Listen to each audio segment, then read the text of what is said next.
Hello बच्चों। Today we learn about thermodynamics. But कैसे? आज हम करेंगे रिवीजन। क्या करेंगे? हम रिवीजन करेंगे। अब तक हमने देखा 8-9 वीडियो में देखा होगा कैसे थर्मोडायनेमिकल चेंजेस होते हैं, एंथैल्पी क्या है, टाइप ऑफ सिस्टम क्या है, प्रॉपर्टी ऑफ सिस्टम क्या है, स्टेट फंक्शन क्या है, पाथ फंक्शन क्या है, प्रोसेसेस क्या है, nature of work and heat क्या है, साइन कन्वेंशन क्या है, प्रेशर वॉल्यूम वर्क क्या है, प्री एक्सपेंशन क्या है, units of energy and work क्या है, कंसेप्ट ऑफ मैक्सिमम वर्क क्या है, इंटरनल एनर्जी क्या है, फर्स्ट लॉ ऑफ थर्मोडायनेमिक्स क्या है, फर्स्ट लॉ ऑफ थर्मोडायनेमिक्स के वेरियस प्रोसेसेस क्या है, एंथैल्पी क्या है, then work done chemical reaction क्या है, delta H of physical transformation क्या है, मॉलिक्यूलर चेंज क्या है। ये अब हमने सीखा है। ओके, अब हमें करनी है रिवीजन। ये अब तक आधा टॉपिक हो गया केमिकल थर्मोडायनेमिक्स का, आधा टॉपिक हम बाद में देखेंगे। ओके, अगले वीडियोस में देखेंगे। तब तक के लिए एक कंसेप्ट आपके तैयार हो जाए, माइंड में फिट हो जाए, इसलिए हम करेंगे आज रिवीजन। क्या करेंगे? रिवीजन करेंगे। तो फर्स्ट स्टार्ट करते हैं टाइप ऑफ सिस्टम से। 3 टाइप ऑफ सिस्टम है। कौन कौन सी? फर्स्ट है ओपन सिस्टम, सेकंड है क्लोज सिस्टम, थर्ड है आइसोलेटेड सिस्टम। ओके, तो मैटर एंड एनर्जी एक्सचेंज होते हैं। तो ओपन सिस्टम में क्या होता है? Matter and energy both exchange होते हैं। ओके, देन क्लोज सिस्टम में क्या होता है? Matter not exchange, energies exchange. Okay, then isolated system, इसमें क्या होता है? Both matter and energy are exchangeable होते हैं। Okay, then properties of system. Property of system में कौन से? Extensive property and intensive property. Okay, extensive property and intensive property. Okay, तो एक्सटेंसिव प्रॉपर्टी क्या है? Depend on amount of matter. Okay, mass, internal energy, volume, heat capacity and moles. And हमने बोला था movie H N, MUVHN किसका है? Extensive property का। M मतलब क्या? मास। यू मतलब क्या? Internal energy. वी मतलब क्या? वॉल्यूम। एच मतलब क्या? Heat capacity. और एन मतलब क्या? Number of moles. ये क्या है? एक्सटेंसिव प्रॉपर्टी है। और इंटेंसिव प्रॉपर्टी कौन सी है? The property which independent of amount of matter is known as intensive property. Okay, then उसके एग्जांपल क्या है? Pressure, temperature, surface tension, viscosity, melting point, boiling point etcetera. Okay, then है state function बाद में है पाथ फंक्शन। ओके, अब state function कौन से है? Depend on initial and final state बोल तो स्टेट फंक्शन। उसमें PV, TN, pressure, volume, temperature और नंबर ऑफ मोल्स, ये क्या है? State functions. Then path function, depend on path follow by it, मतलब क्या? वर्क एंड हीट, ये क्या है? पाथ फंक्शन है, वो पाथ पे डिपेंड होते हैं। Okay, then processes. थर्मोडायनेमिक में 5 प्रोसेस है। फर्स्ट है आइसोथर्मल प्रोसेस, सेकंड है आइसोबारिक प्रोसेस, थर्ड है आइडियाबैटिक प्रोसेस, फोर्थ है आइसोकोरिक प्रोसेस, फिफ्थ है रिवर्सिबल प्रोसेस। क्या? Reversible process. फर्स्ट क्या है? Isothermal process. आइसो मतलब कांस्टेंट, थर्मल मतलब क्या? टेम्परेचर, मतलब क्या? टेम्परेचर कांस्टेंट है और इंटरनल एनर्जी कांस्टेंट है, मतलब क्या? Isothermal process. Then isobaric process. Iso मतलब कांस्टेंट, बारिक मतलब टेम्परेचर और बारिक मतलब प्रेशर। ओके, तो डेल्टा पी क्या होगा? कांस्टेंट होगा। Then number third adiabatic process. Adiabatic मतलब आइडिया मतलब हीट, बैटिक मतलब प्रोसेस। हीट प्रोसेस क्या है? Constant, Q is to constant, Q is zero. Okay, then है आइसोकोरिक प्रोसेस। आइसोकोरिक प्रोसेस में क्या है? Delta V is to zero. Okay, then है reversible process. During and driving and opposing force are infinitesimal amount differ by infinitesimal amount, मतलब क्या? Reversible process. Reversible process मतलब क्या? एक वर्क डन हो गया, बाद में वो वर्क डन निगेटिव हो गया। ओके, एक तो पॉजिटिव हो गया, बाद में निगेटिव हो गया। Okay, reversible process. Okay, then nature of work and heat. Nature of work and heat में क्या है? हमें पता है मैकेनिक्स में work is equal to force into displacement. Okay, then इसमें देखेंगे हम थर्मोडायनेमिक्स में फोर्स इंटू फोर्स, क्या? फोर्स इज इक्वल टू क्या होता है? Pressure into area. Area into displacement क्या आएगा? वॉल्यूम आएगा। ओके, तो force into volume, pressure into volume, sorry, pressure into volume equal to work done आएगा। ओके, देन हमने देखा 2 एग्जाम्पल देखे, H2O डिकम्पोजिशन और दूसरा देखा NH3+HCl NH4Cl का formation. Okay, first H2O2 decomposition. H2O2 decomposition क्या होता है? H2O2 डिकम्पोजिशन होता है और H2O+O2 फॉर्म होता है। तो जो नंबर ऑफ मोल्स है वो इंक्रीज होते हैं, इसलिए क्या होता है? एक्सपांशन होता है। एक्सपांशन होता है मतलब क्या है? ये निगेटिव वर्क डन है। ओके, ये work done by the system on surrounding है। ओके, देन NH3+HCl NH4Cl क्या होता है? कंप्रेशन होता है क्योंकि सॉलिड फॉर्म होता है। तो ये प्रेशर वॉल्यूम वर्क है दोनों भी। The transfer of energy has two forms. Energy को ट्रांसफर होने के लिए दो फॉर्म्स होते हैं, कौन से? फर्स्ट फॉर्म है वर्क डन एंड सेकंड है heat energy. Okay, then 7 number है sign convention of heat and work. Okay, अगर वर्क ऑन द सिस्टम होता है तो वर्क डन पॉजिटिव है, अगर work done by the system होता है तो वर्क डन निगेटिव है। वैसा हीट का है, हीट अगर एब्जॉर्ब की जाए तो क्या होगा? पॉजिटिव होगा। हीट अगर रिवॉल्व किया जाए तो क्या होगा? निगेटिव होगा। Okay, work done by the system and work done on the system is known as क्या?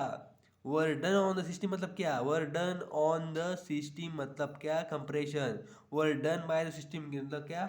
एक्सपांशन। ओके, देन बाद में क्या है? Heat absorb by system and release by the system. Okay, heat absorb कर रही तो positive, heat release कर रही तो निगेटिव। एंडोथर्मिक प्रोसेसेस जे Q is equal to positive, exothermic processes Q is equal to negative. Okay, then है pressure volume work done. क्या है? Pressure volume work done, pressure volume work done simple है।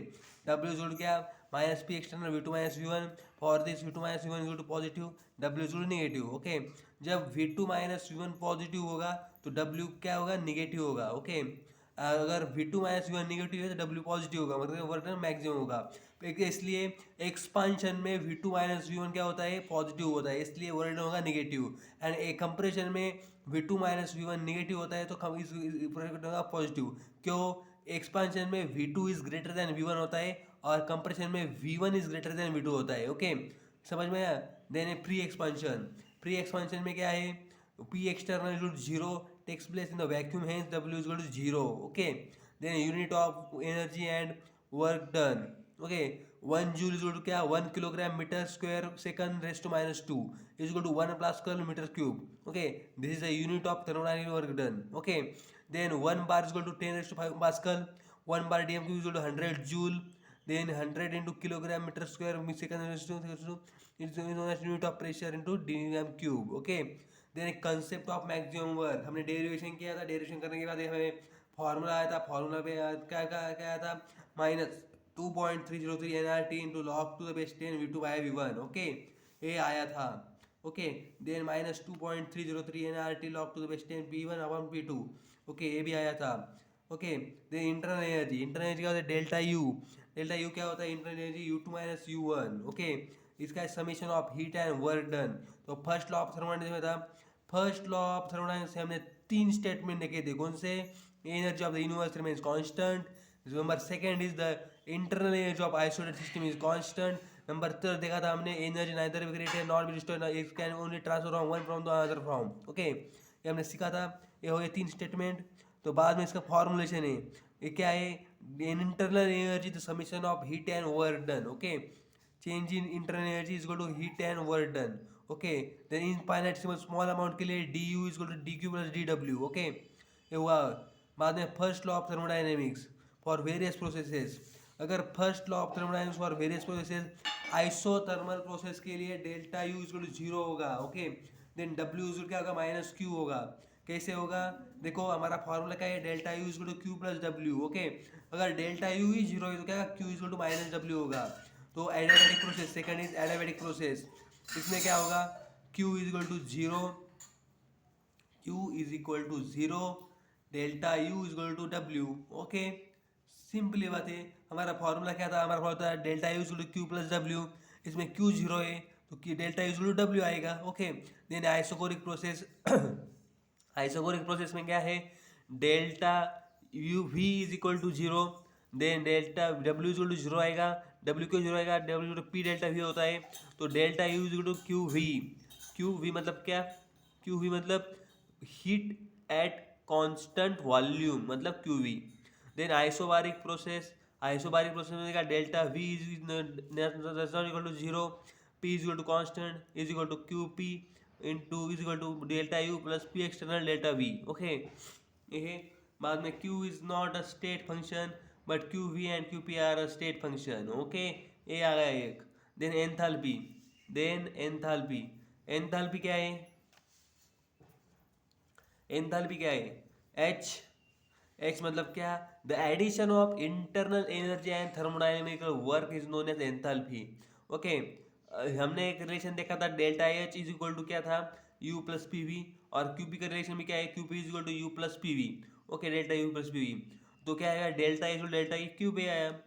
From this relation we can also explain delta h and delta u is equal to delta h is equal to delta u plus ngrt। okay, ये आएगा when delta h to delta u is equal to then when work in space and vacuum when moles of reactants n and produce products। okay,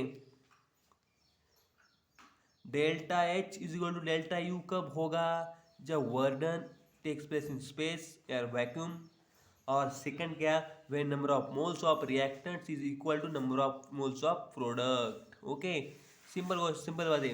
then work done in chemical reaction, उसका एक formula था work done minus delta N G R T. Okay, if N two is greater than N one, N to मतलब क्या number of moles of product is greater than number of moles of reactant, then and delta Ng is positive, hence W is negative। hence क्या हुआ इसका expansion हुआ, expansion में work negative होता है। Okay, अगर N1 is greater then N2 है, number of moles of reactant is greater then number of moles of reactant, तो क्या हुआ डेल्टा Ng निगेटिव आएगा, निगेटिव तो वर्क क्या पॉजिटिव आएगा, कंप्रेशन में वर्क पॉजिटिव होता है। If N2 is equal to N1 then delta Ng is equal to 0 equal to W equal to 0, del H is H of physical transformation, enthalpy of fusion, delta H fusion solid liquid। Okay, oh fusion वगैरह देखा हमने।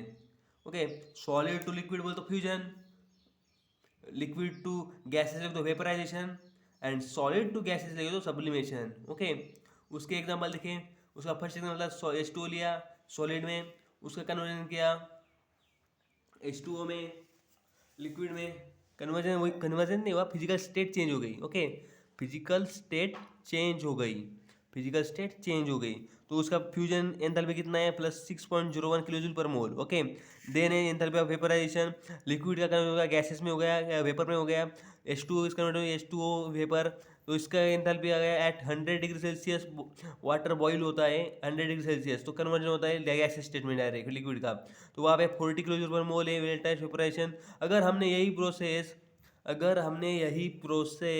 अगर हमने यही process 25 degree Celsius पे कर दी तो इसकी वैल्यू है 44 kilojoule per mole. Okay, then enthalpy of sublimation, delta sublimation enthalpy जो solid to gases, H2O is equal to H2O gas, sublimation enthalpy जो versus 51.08 kilojoule per mole. Okay, ये आ गई। अब देखो सब्लिमेशन एंथैल्पी क्या होती है, delta H fusion plus delta H vaporisation equal to delta H sublimation. Okay, बाद में हमने क्या देखा था enthalpy of ionisation. Enthalpy of ionisation क्या है, एंथैल्पी ऑफ आयोनाइजेशन मतलब क्या, the enthalpy needed to remove one electron from one mole of gases species is known as enthalpy of ionisation. इसका उल्टा क्या है enthalpy of electron gain enthalpy. इसमें क्या इलेक्ट्रॉन गेन एंथैल्पी में क्या होता, एक इलेक्ट्रॉन दिया तो एक इलेक्ट्रॉन ले लिया तो उसका एनायन फॉर्म होता है, एनायन फॉर्म होने का उसको बोलते हैं electron gain enthalpy. Okay, then क्या है बाद में और एक बाद में था enthalpy of atomisation. Enthalpy of atomisation में क्या होता है, एंथैल्पी ऑफ एटोमाइजेशन में क्या होता है, एंथैल्पी ऑफ एटोमाइजेशन में क्या होता है, एटम्स फॉर्म होते हैं, Cl2 से Cl दो एटम फॉर्म हो गया एंथैल्पी ऑफ एटोमाइजेशन। थर्ड था एंथैल्पी ऑफ रिएक्शन, इसमें क्रिस्टलाइजेशन एंथैल्पी एंड कौन सी एंथैल्पी, एंथैल्पी ऑफ हाइड्रेशन होती है। क्रिस्टलाइजेशन एंथैल्पी मतलब क्या, अगर वाटर में हम डाल दीजिए और वाटर में हम डाल देंगे, ओके, तो वाटर में डालेंगे तो आयंस फॉर्म होंगे, तो वह enthalpy of crystallisation enthalpy. Okay, then enthalpy of hydration, उससे कैटायंस और एनायंस क्या करेंगे फॉर्म करेंगे, क्या फॉर्म करेंगे, प्रोडक्ट्स फॉर्म करेंगे, प्रोडक्ट्स फॉर्म करेंगे, हाइड्रोक्साइड फॉर्म करेंगे, तो उसे बोलते डेल्टा हाइड्रेशन एंथैल्पी। ओके, ये हुए कल तक हमने देखा था, कल के लेक्चर तक हमने देखा था यहाँ तक। ओके, अब आज का लेक्चर हुआ रिवीजन और बाद में एक्सप्लेन करेंगे हम न्यूमेरिकल्स। इसके बाद हम न्यूमेरिकल्स एक्सप्लेन करेंगे, न्यूमेरिकल्स क्या होते हैं, एमसीक्यूज क्या होते हैं एक्सप्लेन करेंगे। और आज के लिए इतना ही बस, थैंक यू।